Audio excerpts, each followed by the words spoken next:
What's up everyone? Welcome back again to my YouTube channel. Ngayon pag-usapan natin kung paano nga ba makakatulong ang ating kapatid sa pagninegosyo. Bago tayo magsimula sa ating topic ngayon, kung bago ka sa aking YouTube channel, please subscribe para na maabot natin yung ating 100k subscriber. Okay, yan yung prayer natin bago matapos tong taon na to. At pag na-reach natin yon, magpapag-giveaway po tayo. So let's go! Punta tayo sa ating topic ngayon. So, ano nga ba? Paano nga ba makakatulong yung ating kapatid sa pagninegosyo? Ako sa experience ko, dumating yung time na nagkalugi-ligo ako. Lugi-lugi yung negosyo ko and everything. So, nung nalugi yung negosyo ko, syempre nung una, wala naman sila, hindi naman sila kasama sa pag-business ko. Tapos nung nalugi ako, yan. So, may time na talagang sisihin ka and everything, talagang iyak sila. Pero, na-realize ko na kailangan pala natin sila. Especially yung family natin. Sila lang yung magiging kaagapay natin kapag dumating yung malaking problema. Sila yung magiging kasama natin. Yes, merong time na ma-offend sila sa'yo, paulit-ulit na lang, ganito, ganyan. Pero hindi magsasawa yung mga yan eh. Bakit? Kahit anong gawin mo, nakasalanan, anong gawin mo, kahit pumalpak ka ng ilang beses, ang isipin ng mga yan is kapatid ka pa rin nila. Anak ka pa rin nila. Tatay ako. So, family pa rin kita. So, tatanggapin ka pa rin nila. So, kailangan mo ang family mo, kailangan mo ang kapatid mo. Kailangan natin yung kapatid natin. Kasi time will come, ay may time na malulugmok ka. Yes, yung mga iba, parang wala silang paki, papabayaan ka.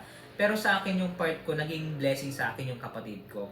Okay, bakit sila nagkaroon ng parang tulong pa rin sa akin? Dumating yung time na parang nagkalugi-lugi ako, nagpangit yung mga move ko, mali-mali. So, palagay ko kasi pinag-pray ko sila dati. At the same time, nagtanim ako sa kanila dati. Nung ako ay meron pang pera, naging maganda yung ng business. Okay, naniniwala kasi ako sa principle ng Bible na what you sow, you reap. Kapag nagtanim ka ng buto, may aanihin ka.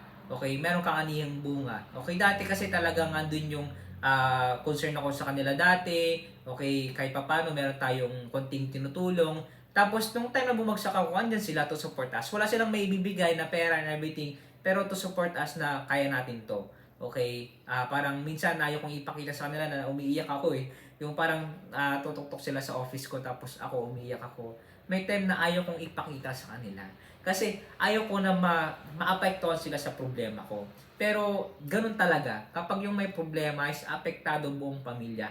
Especially pag mali yung ginawa mong move, okay, that time. Pero na-realize ko na, oo, kung ikaw ay nagtanim ng mabuti, kung ikaw ay nagtanim ng maayos, ng pagmamahal, aani ka rin, time will come.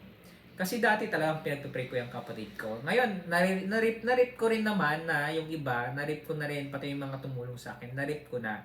Kasi nga, yung mga tumulong sa akin, nung ako ay bumagsak, until now pa rin naman eh.